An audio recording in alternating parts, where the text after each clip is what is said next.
आप सुन रहे हैं एजी एंटरटेनमेंट की धमाकेदार प्रस्तुति। Music by DJ Kanchan Raj, Hajipur Vaishali. Mix by AG recording studio.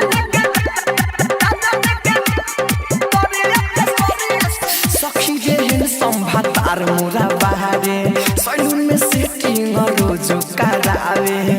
अरे सखी सुनो तारे सखी रे संभातार मोरा बहारे सैलून में सेटिंग रोज करावे।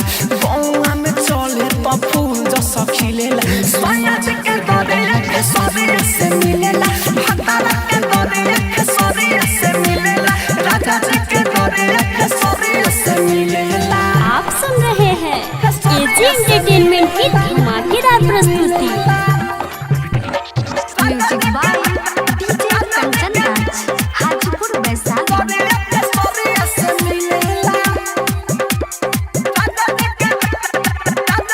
Mix by AG recording studio.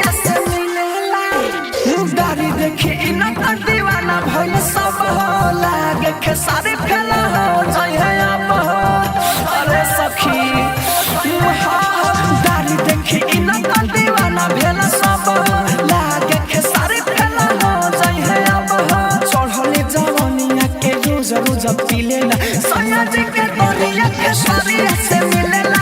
राजा जी के गोरिया के सोरिया से मिलेला। भतारा के गोरिया के सोरिया से मिलेला। आप सुन रहे हैं एजी एंटरटेनमेंट की धमाकेदार प्रस्तुति।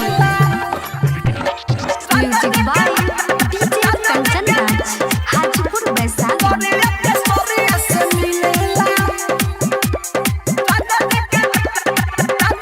Mix by AG recording studio.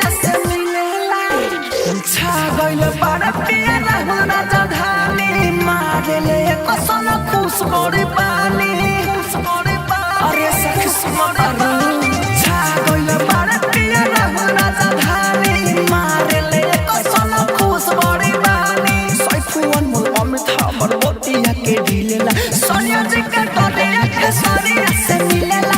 भतारा के गोरिया के सोरिया से मिलेला। राजा जी के गोरिया के सोरिया से मिलेला। अरे कितना रोशन